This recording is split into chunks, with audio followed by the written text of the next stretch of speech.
Mari kita buka kitab kita di dalam kitab 2 Korintus pasalnya yang keempat.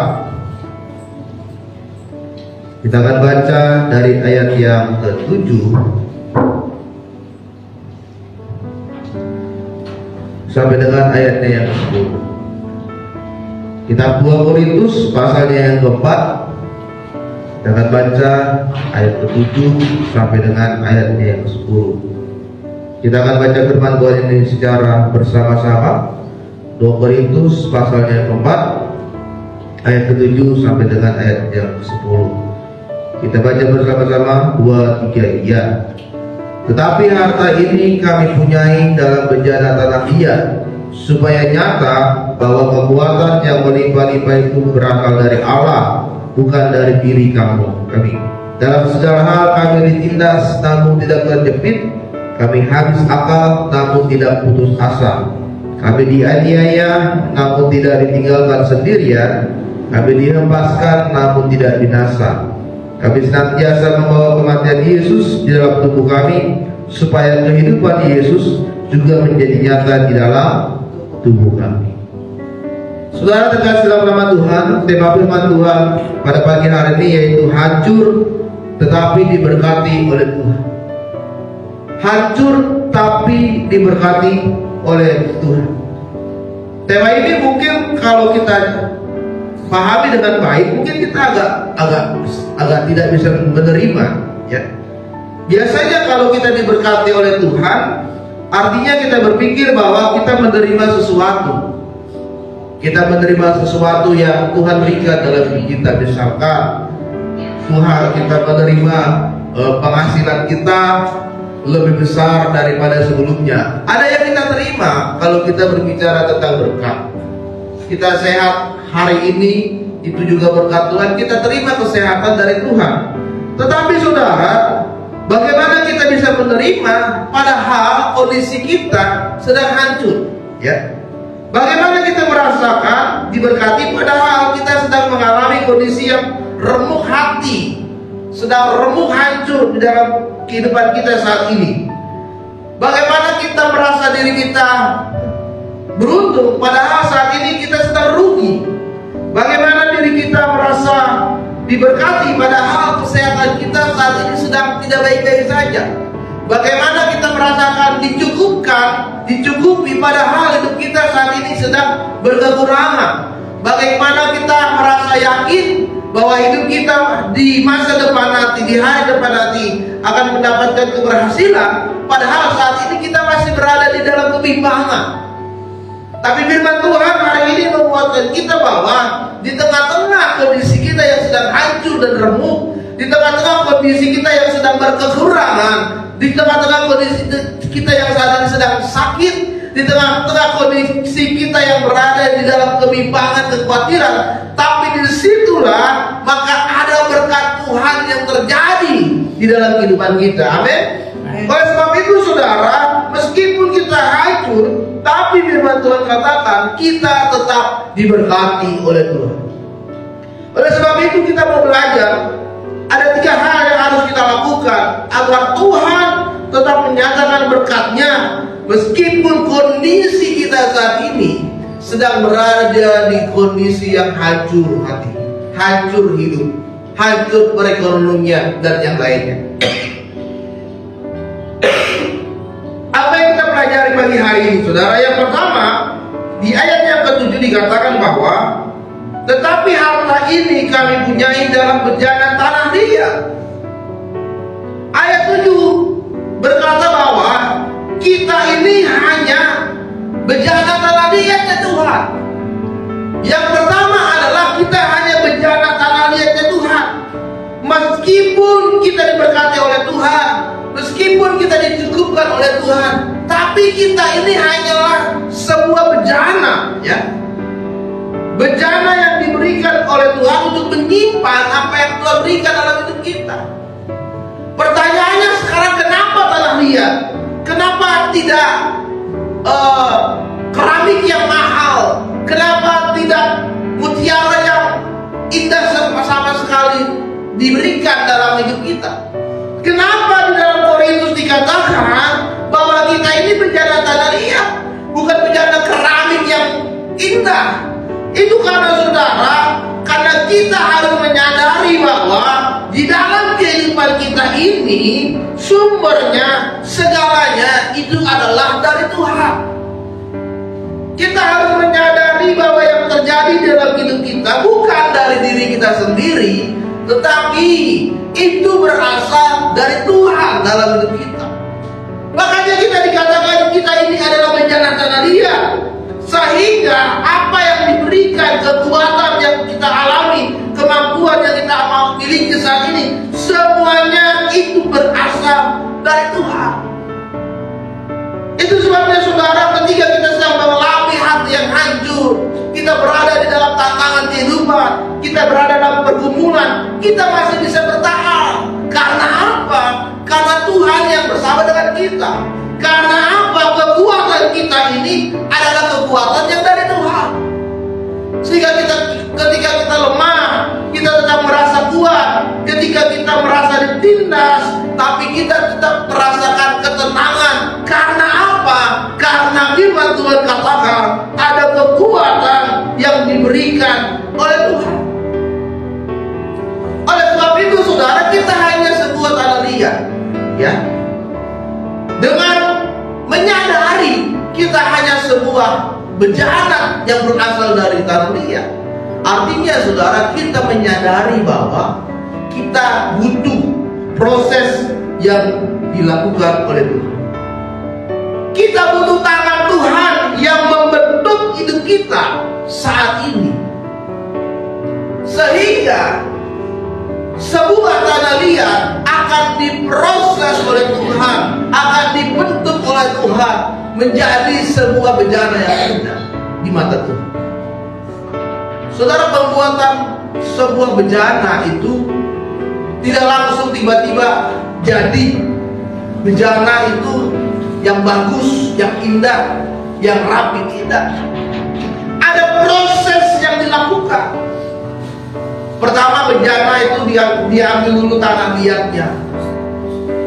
Tanah liat itu akan dibersihkan dari kotoran-kotoran yang ada. Setelah dibersihkan, tanah liat itu ditaruh di meja roda yang bisa berputar. Kemudian tanah itu akan mulai dibentuk sehingga membentuk sebuah bentukan, yaitu sebuah bejana. Kemudian setelah mulai terbentuk, maka bejana ini akan dilihat lagi saudara. Kalau ada yang retak, bejana ini akan dihancurkan kembali, maka akan dibentuk kembali, sehingga tidak ada bagian-bagian part-part dari bejana ini yang retak. Ketika bejana ini sudah dibentuk dan tidak ada bagian yang retak, baru bejana ini akan dikeringkan. Setelah dikeringkan, bejana ini akan dibakar.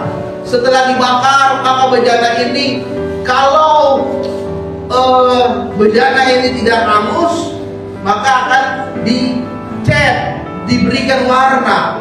Tapi kalau ketika dibakar bejana ini hangus, maka akan diulang dari awal lagi, dihancurkan lagi, dibuat lagi dari awal. Tetapi ketika setelah proses pembakaran bejana ini bagus, kemudian diwarnai bagus, maka terbentuklah sebuah bejana yang indah di tangan seorang pembuat bejana. Yaitu apa? Yaitu tangan Tuhan itu sendiri. Oleh sebab itu saudara, di tengah-tengah hancur hati, hancur hidup kita saat ini, kita harus percaya ada tangan Tuhan yang sedang merancang dan memproses hidup kita, sehingga hidup kita ini menjadi indah di dalam tangan Tuhan. Oleh sebab itu kita jangan khawatir akan hidup ini, kita jangan takut akan hidup ini, kita jangan bimbang dalam hidup ini. Karena apa? Tuhan menyertai kita. Yesaya 4 ayat 10 berkata, janganlah takut, sebab aku menyertai kau. Jangan bimbang, aku ini Allahmu. Aku akan meneguhkan, bahkan menolong engkau. Aku akan memegang engkau dengan tangan kananku. Dan Yesaya berkata, aku akan membawa engkau kepada kemenangan demi kemenangan. Karena apa? Karena ini bejana, kita ini bejana yang dibentuk oleh Tuhan. Kita ini bejana miliknya Tuhan.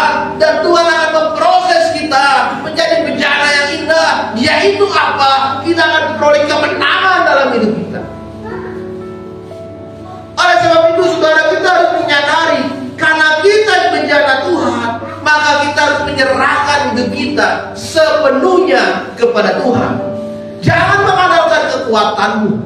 Dan kita harus sadar bahwa ini semua berasal dari Tuhan. Amin. Makanya Mazmur 55 ayat 22 berkata, serahkanlah kekhawatiranmu kepada Tuhan, Dia akan memelihara engkau untuk selama-lamanya, tidak akan dibiarkan orang benar itu goyah. Jadi ketika kita ingin mengalami diberkati oleh Tuhan, tapi kita sedang berada dalam kondisi yang hancur, maka yang pertama kita harus menyadari bahwa yang kita miliki, kekuatan kita, kemampuan kita, itu berasal dari Tuhan. Amin. Yang kedua, kita harus berkorban untuk Tuhan. Ada sacrifice, ada pengorbanan, ada offering, ada persembahan yang kita berikan oleh Tuhan di dalam hidup kita saat ini. Ya, di dalam firman Tuhan diceritakan ada seorang janda yang miskin, dan pada saat itu dia datang ke bait Allah. Lalu Yesus melihat orang-orang yang datang ke bait Allah dan memberikan persembahan-persembahan di dalam bait Allah. Yesus melihat ada orang kaya memberikan persembahan yang banyak. Kemudian dia melihat ada seorang janda miskin, dia memberikan persembahan 2 peser. Saudara, 2 peser itu kalau dinominalkan ke dalam rupiah, itu besarnya hanya 3.000. Karena 1 peser itu 1.500. Ya, janda ini kasih persembahan itu 3.000. Tetapi ketika Yesus melihat janda ini memberikan persembahan, lalu dia berdiri dan berkata, janda ini memberikan persembahan yang terbaik daripada semua orang yang berada di bait Allah memberikan persembahan. Kenapa?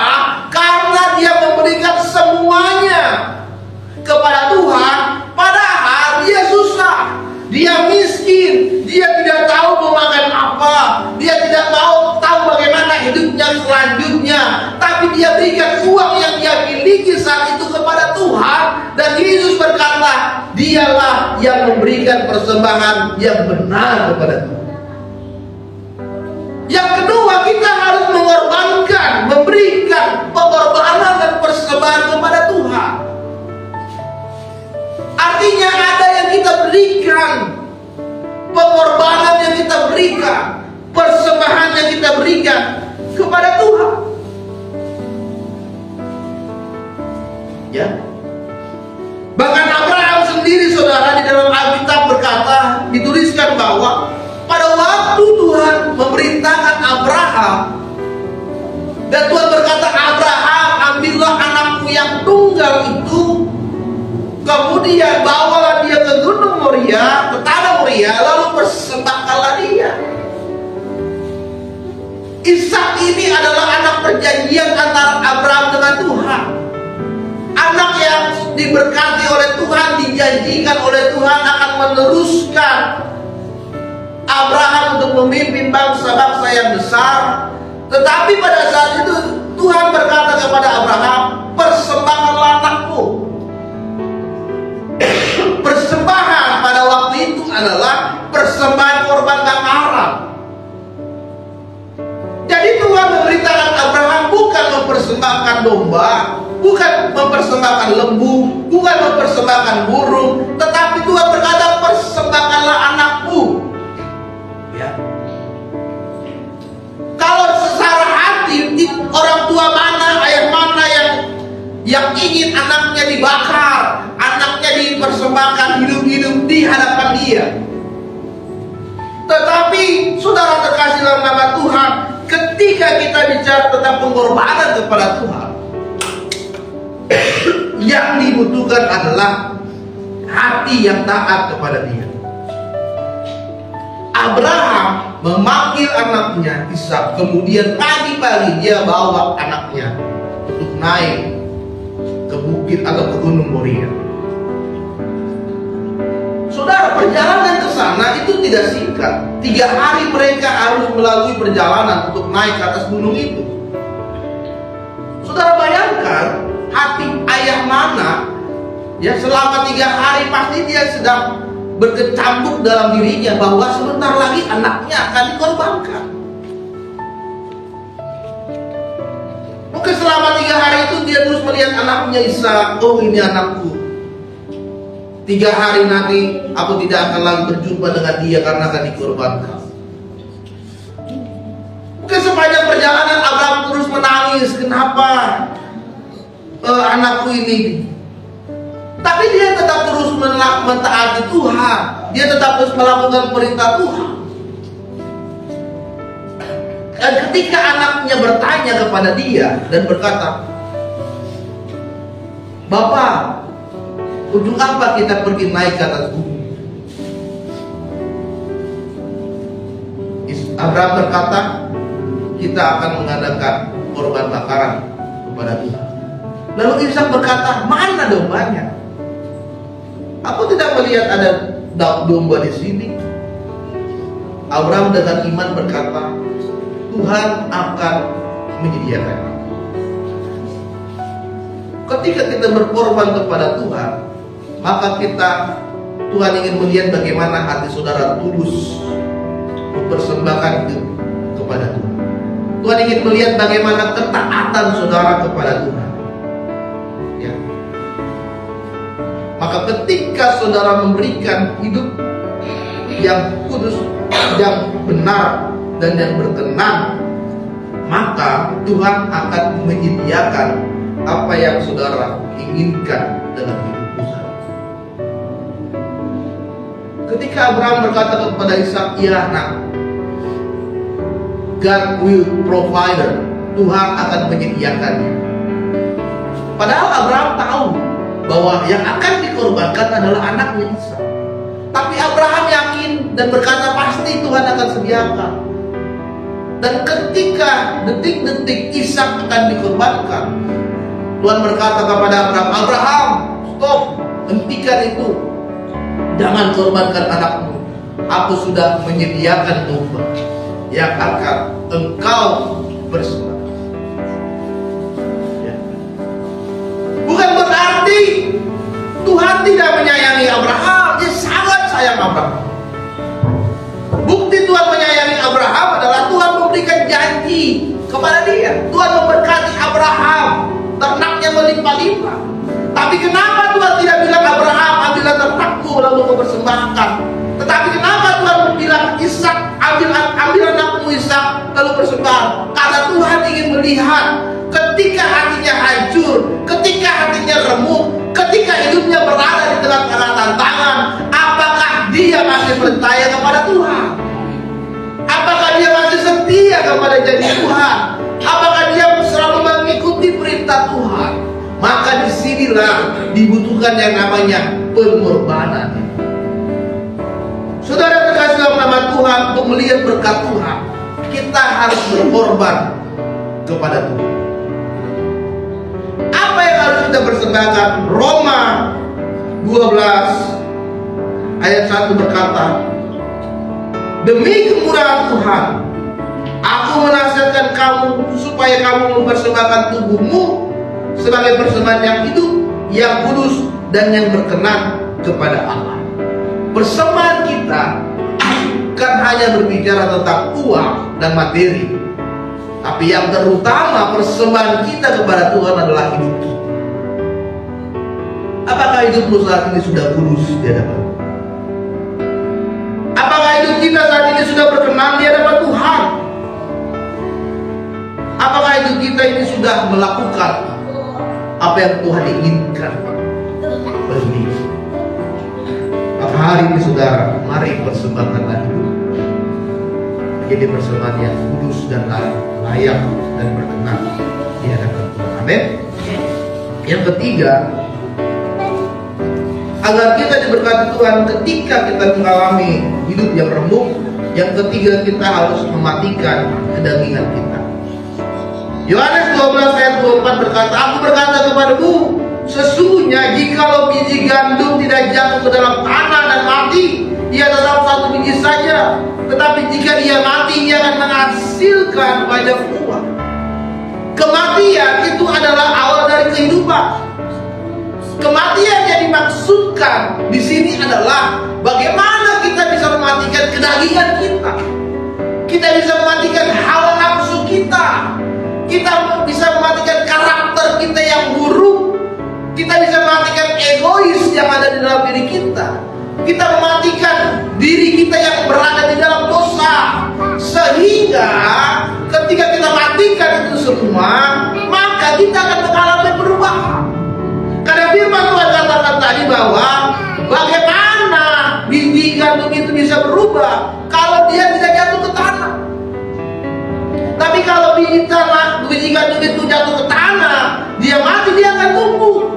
Dan dia akan menghasilkan buahnya yang bisa dinikmati oleh orang lain. Saudara, yang kita harus lakukan hari ini adalah kita matikan kedagingan kita. Orang yang mengalami kematian kedagingan, pasti dia akan masuk ke dalam dimensi yang berikutnya, yaitu apa? Kehidupan. Waktu Tuhan Yesus disalibkan di atas kayu salib dan dia akan meninggal, iblis saat itu sudah sangat senang sekali, saudara. Mereka senang, oh akhirnya Yesus akan mati, Yesus akan meninggal. Tidak ada lagi penyelamat dari manusia dan dunia ini. Tapi iblis tidak menyadari bahwa kematian Yesus itu adalah awal kehidupan. Iblis hanya berkata, ini waktunya Yesus sudah habis. Dia tamat di dunia ini. Dia sudah tidak bisa mengadakan mujizat di dunia ini. Tapi iblis tidak menyadari ketika Yesus mati dan dia hidup kembali, maka ada keselamatan yang baru yang diberikan oleh Yesus kepada setiap manusia yang ada di dunia ini. Oleh sebab itu, saudara, pagi hari ini marilah matikan kedagingan dalam hidup saudara. Galatia 5 ayat 19 berkata, kedagingan itu adalah perbuatan yang nyata. Ada percabulan di sana, ada kecemaran di sana, ada hawa nafsu di sana, ada penyembah berhala, ada sihir, ada perseteruan, ada perselisihan, ada iri hati, amarah, kepentingan diri sendiri, roh pecah belah, ada kedengkian, ada kemabukan, pesta pora, dan yang lainnya. Itu yang harus kita matikan saat ini dalam diri kita. Kalau saudara matikan itu semua, maka saudara akan memulai kehidupan yang baru di dalam Tuhan. Kehidupan yang penuh dengan sukacita, damai sejahtera, kesabaran, kasih, kemurahan hatian, dan yang lain. Kalau kita lakukan ini, saudara, maka kita akan melihat bahwa ketika kita sedang berada di kondisi yang hancur, maka di situ berkat Tuhan juga tetap mengalir dalam hidup kita. Kita hancur, tapi kita merasa ada berkat yang nyata diberikan oleh Tuhan. Dan Amsal 14 ayat 30 berkata, hati yang tenang menyegarkan tubuh, dan iri hati membusukkan tubuh. Di hari ini, kondisi yang saat ini kita hadapi, mungkin saat ini kita sedang mengalami hati yang hancur, hidup yang remuk, kondisi yang sangat sulit, kebimbangan dalam hidup kita. Tapi hari ini saudara percaya dan yakin ada berkat Tuhan yang akan dinyatakan bagi kita. Amin. Amin. Bila firman Tuhan pagi hari ini berkati kita, mari kita berdoa.